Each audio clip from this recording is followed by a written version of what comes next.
haraman mengheret kain dengan sombong, melabuhkan kain dengan sombong, dan menyatakan had yang harus dalam pemakaian kain dan yang digalakkan ataupun yang elok. Imam Muslim dengan sanadnya meriwayatkan daripada Ibnu Umar bahawa Rasulullah sallallahu alaihi wasallam bersabda, Allah tidak melihat kepada orang yang mengheret kainnya dengan sombong, orang yang memakai ataupun melabuhkan kainnya dengan sombong. Imam Muslim dengan sanadnya meriwayatkan daripada Ibnu Umar, katanya Rasulullah sallallahu alaihi wasallam bersabda, sesiapa yang mengheret kainnya dengan sombong ataupun kerana sombong, Allah tidak memandang kepadanya pada hari kiamat nanti. Tak boleh pakai kain lebih daripada kulali ataupun menjela-jelakan kain ataupun mengheret kain. Itu yang dilarang. Bukan kain saja, baju ataupun serban kau gapo-gapo kau lebih untuk menyatakan kesombongan, kemegahan. Itu tidak boleh. Itulah kesimpulannya hadis ni. Imam Nawawi sebut, telah kami sebut hadis yang sahih, iaitu isbal ini, melabuhkan pakaian ini boleh berlaku pada kain, baju, serban dan lain-lain. Dia kata tidak harus isbal itu di bawah daripada buku lali. In kana lil khuyala, jika dengan maksud menyatakan kesombongan. Itu kata Imam Nawawi. Zahir hadis ini iaitu dikaitkan dengan heret kain, sapu kain ataupun menjela-jelakan kain dengan maksud sombong, dengan niat begitu, dalam keadaan menyombong. Lepas tu dia sebut tadullu ala anna at-tahrim makhsusun bil khuyala. Hadis-hadis ni kebanyakan sebut dalam keadaan sombong, kerana sombong. Dia kata hak haram itu khusus dengan maksud tu, hak haram. Wa hakadha nass asy-Syafi'i 'ala al-farq kama dzakarna. Demikianlah Imam Syafi'i pun telah sebut dengan terang dalam kitab dia bahawa itulah maksudnya. Hak kata larang tu Tuhan tidak tengok begitu kalau dengan maksud sombong. Dan Imam Syafi'i membezakan di antara sombong dengan tidak sombong. Hak ni dia ada kaitan dengan latar belakang pada masa tu, latar belakang masyarakat di zaman Nabi SAW itu, di mana orang-orang yang sombong, orang-orang besar, nak menyatakan kebesaran dia, kesombongan dia, pangkat dia, darjat dia, mereka pakai kain labuh. Itu terkaitan latar belakang sejarah. Nabi SAW tak serupa dengan puak-puak tu lah. Kalau zaman kita ni tak ada timbul dah orang tak selitah pun dengan cara labuh tu dengan maksud sombong. Bukan budaya kita lagu tu, bukan adat kita lagu tu, maka tidak ada apa, harus. Walaupun di bawah buku lali pun harus. Itu cara kena faham fiqh hadis. Kalau tidak, jadi susahlah, jadi beku begitu. Seseolahnya kain saja, sedangkan Nabi SAW nak menghapuskan semangat ataupun jiwa sombong tu, tak kira lah daripada kain ke ataupun dalam bentuk lain. Banyak lagi boleh berlaku bentuk-bentuk lain. Tidak terhad sekadar kain saja. Tak boleh menyombong, tak boleh menunjuk-nunjuk ke orang ni. Macam-macam berlaku, macam-macam. Dan boleh berubah-ubah benda tu. Kalau kita hadkan setakat kain, kain saja. Lepas tu boleh jadi dengan cara lain tak termasuk, kita kata tak apalah, Tuhan redha. Hak tu Tuhan akan tengok esok. Tak kena tu lagu tu. Hak maksud sebenar hak dia nak hapuskan ialah sombong tu. Sombong itu nyata melalui pakaian tadi pada masa tu. Pada masa lain, kalau kesombongan tu nyata dalam bentuk lain, hak tu pun tak boleh lah juga. Misal sekarang ni handphone kau tak ada zaman Nabi, boleh berlaku atas niat. Apalagi kalau ia sudah menjadi lambang kesombongan, lagilah mungkin pada setengah-setengah benda. Tapi itu bergantung kepada hati. Hati itulah hak nak dibaikinya. Sama ada jadi budaya, jadi adat kau, tidak jadi adat. Hati itu jangan sombong. Dan sesuatu yang mungkin membawa kepada kesombongan jangan dipakai. Itu maksudnya.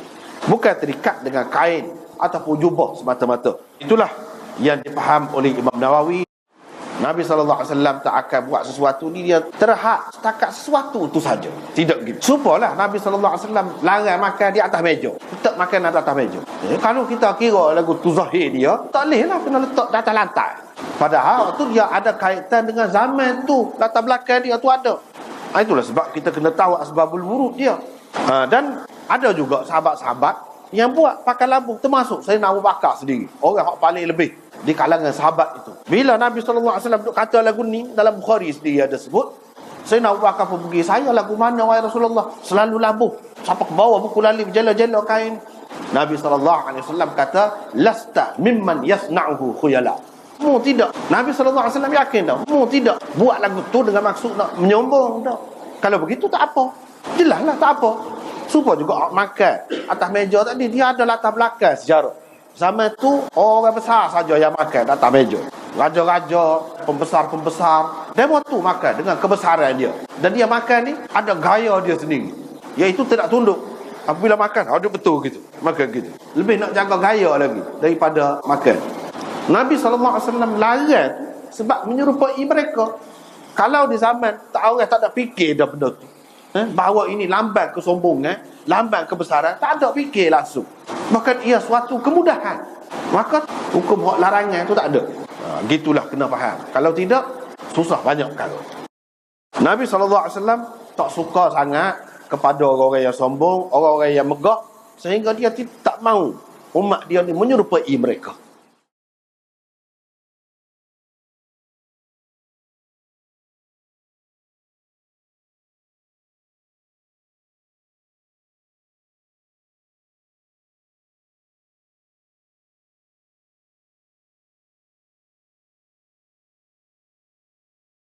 Dengan sanad yang Imam Bukhari meriwayatkan daripada Ibnu Umar bahawa Rasulullah SAW bersabda, Allah tidak memandang kepada orang yang mengheret pakaiannya dengan sombong. Bab orang yang menarik kainnya bukan kerana sombong. Dengan sanad yang Imam Bukhari meriwayatkan daripada Salim, daripada ayahnya yakni Abdullah bin Umar, daripada Nabi SAW sabdanya, sesiapa yang mengheret ataupun menarik kainnya dengan sombong, Allah tidak melihat kepadanya pada hari kiamat nanti. Abu Bakar As-Siddiq berkata, Ya Rasulullah, salah satu tepi kain saya ini menghulur ke bawah. Salah satu daripada dua tepi kain saya ini labuh, yang melebihi buku lali. Kecuali kalau saya menjaganya betul-betul, maka bolehlah. Nabi SAW pun berkata, engkau tidak termasuk di antara orang yang melakukannya kerana sombong. Rasulullah SAW bersabda, Allah tidak melihat, tidak memandang kepada orang yang menarik kainnya dengan sombong, dengan berlagak. Tidak lihat ni lah, ke mana tidak lihat ni? Yang ni Allah SWT tidak pandang dengan pandangan rahmat lah kepada dia. Sebab apa kau tarik kain dia tidak kena? Sengah-sengah orang kita dia tidak faham. Memang ada lah dalam hadis suruh pakai sekat betih pun ada. Dia ada waktu. Tetapi apa latar belakang dia kita kena tahu. Sebab itulah pengajian hadis ni tidak sempurna kalau kita tidak tahu asbabul wurud dia tu, latar belakang tu. Buat apa yang dia kata lagu ni? Sebab ini sudah menjadi tanda kesombongan zaman hari itu. Zaman hari itu, kalau orang lebih-lebih raja ke ataupun pembesar-pembesar ke, kau besar, kau labuh pakaian dia. Dia bila dia nak berjalan tu ada orang yang ditugaskan beberapa orang pegang ujung kain dia, ujung akak. Nabi SAW nak hapuskan sifat sombong tu, belagak, pandang orang lain hina. Hak tu sebenarnya yang nyata benar di zaman dia, pada masa dia, hak ni yang dilakukan oleh pembesar-besar, orang-orang yang sombong, mustakbirin, kita kata orang-orang mustakbirin lakukan hak ni. Tapi ia bukan bermakna khusus dengan ni saja, lagu lain pun dengan maksud sombong. Pakai spek misalnya, kita kata spek itu memang orang lain tak pakai, mahal pula tu, dengan maksud nak tunjuk ke orang spek ni pun jenama gapo ni. Misalnya bukan sebagai spek supaya orang lain pakai. Termasuk juga kalau kita khususkan dengan kain saja. Ada kalanya kalau pakai sekat beti, fashion pula tu. Fashion orang-orang yang jenis melakukan maksiat ni dia pakai sekat beti. Tak kena juga. Bukan tu. Bukan maksud tu. Tapi maksud dia nak suruh lawan, nak suruh canggah. Yang menyatakan kesombongan tadi. Dia sebenarnya dia nak kikiskan sifat sombong. Sifat sombong ni nyata pada manusia melalui beberapa perkara. Ini adalah pernyataan dia lah. Pernyataan sifat sombong tu melalui pakaian. Ini berkait dengan orang Arab. Kalau kita tak ada dah pakai labuh siapa dia. Kalau kita pakai labuh pun orang tak berasa kita sombong. Sebab ia bukan merupakan lambang kesombongan lagi. Benda lain pula. Dia bertukar kepada benda lain pula. Kalau itu merupakan pakaian khusus, kita panggil uniform, itu bukan lambang kesombongan. Itu tanda pengenalan. Nak suruh mudah kenal. Polis dia pakai lagu ni, askar pakai lagu ni, topi dia lagu ni. Pakai topi itu bukan dengan maksud nak menyatakan kesombongan.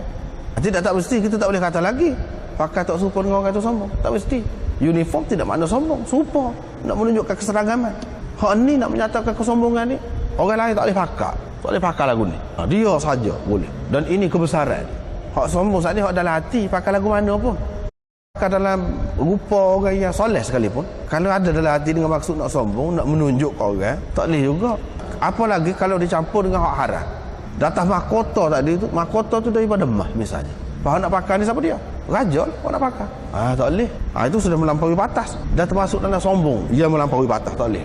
Nabi SAW tak sengaja dia. Orang yang hidup dengan sombong. Sebab dia akan memandang lekeh, memandang rendah, hina orang lain.